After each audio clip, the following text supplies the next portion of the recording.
Hi all, it's Loretta Jo with Yoga-Mojo. Each year our students select a pose that we do in nearly every practice, if not all. And this year, 2016, our pose is the Pigeon, the pose of the Pigeon, known as Kapotasana Kapotasana. Eka meaning one, Pada meaning foot or leg, Raja as in royal, Kapotasana, Pigeon Asana pose.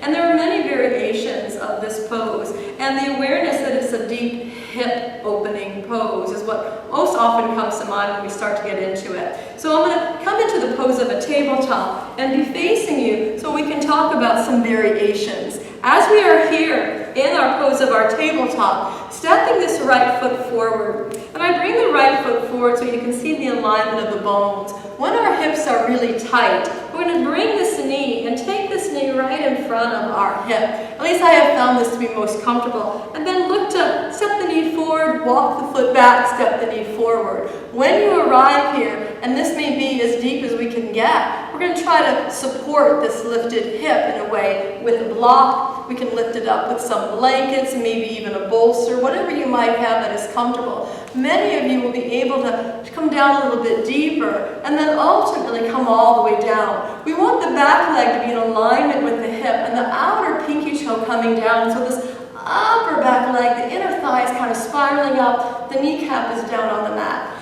This knee in front of the hip again is a great place to be. Many of you can have a greater external rotation in this pose. So to take that, our knee might come just behind our hip. And again, we're going to slide back. And then this foot is here. It's often said to keep this foot flexed to protect the knee. And what I have found is if I keep my foot flexed, it doesn't move the knee as much, so it keeps it more secure. So you might find that helpful. Some of us are going to have larger calf muscles that we can roll forward and take a little of that stress out of our knee that's folded here in the front. And then there's the awareness of creating space. It is a back bend. In this pose with the right leg forward, the right hip's going to draw back, that left hip's going to roll down, and we can lift up.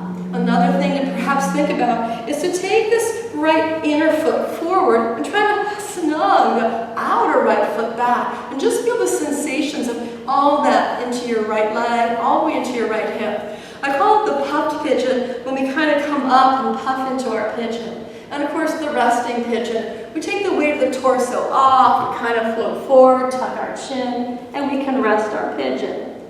Now with that being said, the full pose is one where we can bring that shin forward. What often happens when we've got these hips is we kind of take to the right. We kind of roll off to the right. And many students will take it there, then take their shin, then they'll roll back up. So again, check in with your hips in terms of that move. But ultimately, we bring that foot in, the foot is flexed, the shin becomes parallel with the front of the mat. We can lift up, take this beautiful space in a beautiful back bend, and find our Ekapada Kapotasana. Let me show you this from the side. I'll come back into the pose of my table, and then again, bringing that knee in and saying, okay, I'm going to place my knee.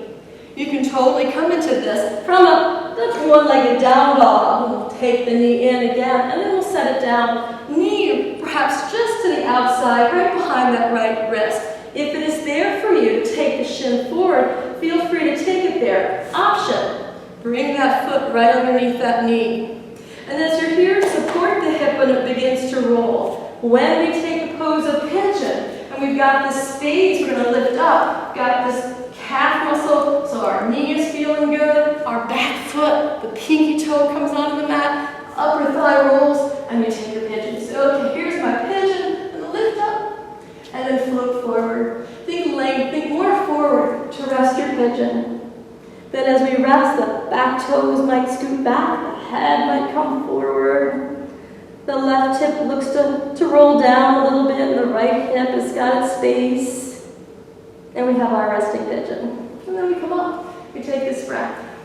We can come up onto our fingertips, use our knuckles of our hands, maybe plant the palms, hug it in, curl the back toes under, lift your knee, and set your knee down. So in a nice, safe way, you can come out of your pigeon. I hope you found this helpful.